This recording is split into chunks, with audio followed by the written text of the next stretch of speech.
The seven deadly sins have formed a backbone of much of Christian ethics for centuries. They are all death-dealing sins that will have a severely damaging effect on our spiritual life. The most paradoxical of the seven deadly sins is gluttony, which many say is the hardest sin to avoid. For many, it is the easiest sin to commit and the most difficult to overcome. Gluttony is defined as the excessive consumption of food or drink, signifying a lack of self-control and prioritizing physical pleasure over spiritual well-being. Gluttony is a sin against one's own body and holy temple of residence where God ought to dwell. If you spend all your time thinking about food or drink, then you are ignoring God and neglecting your soul's desire for more heavenly or spiritual fulfillment. The Catholic Pope Gregory the Great, who revised the seven deadly sins back in 590 AD, stated, "The belly, when it is not restrained, destroys the virtues of the soul." Gluttony is a distorted and a perverted obsession where food and or drink is the object of our pleasure. People live to eat as opposed to eating to live. Paul says in Philippians 3 verse 19, "Their end is destruction, their God is their belly, and their glory is their shame, with minds set on earthly things." The occasional feasting and celebration and the enjoyment of rich decadent food is one of life's most delightful experiences. Even Jesus in the New Testament dined with gusto, and we all eat past fullness from time to time. However, when it becomes a perpetual, habitual way of life, where one is eating and or drinking heavily to excess constantly, it hurts the health of the body, corrupting it and making it susceptible to sickness and disease, or unfit to perform the duties required of him or her, and perhaps leading to other sinful behavior, like lying, stealing, greediness, anger, sloth, etc.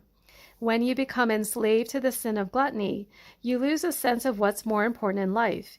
Eating, drinking becomes the top priority, dominating your behavior and attitude and harming your body, thus veering your soul off course. The body, a magnificent gift from God that is wondrously made, should always be treated with the utmost care and respect, as it is our own personal vehicle, the only one we will have to carry us throughout this life. Therefore, it is important to rein in gluttonous tendencies and to conquer the desire for constant food and drink beyond what is needed in order for the body to function at an optimal level. The Christian view of what goes in your mouth and what comes out is very important. The first temptation of Jesus by Satan when he was in the desert for 40 days fasting was to turn the stones into bread and fill his belly.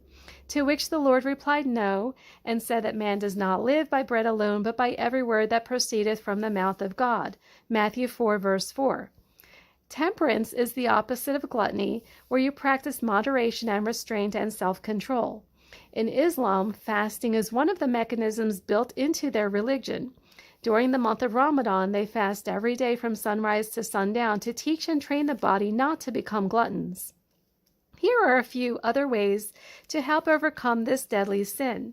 Focus on mindful eating practices like being aware of hunger cues. Eat slowly and chew thoroughly and savor each bite. Control your portions by using smaller plates. Identify emotional triggers related to food and seek professional help to address any underlying issues related to eating and to work on your psychology. Find alternative sources of satisfaction outside of eating like hobbies and interests.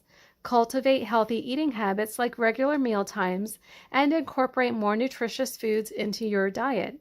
Stay hydrated throughout the day. Recognize and stop boredom eating by engaging in activities that provide mental stimulation instead of reaching for food. Find healthier ways to cope with stress and talk to friends and family. A few points to also remember. Allow change to happen gradually and do not try to overhaul your eating and drinking habits overnight. Make small, sustainable changes and be kind to yourself always. Acknowledge any setback as part of the process. Pray for the strength to beat and defeat the sin of gluttony.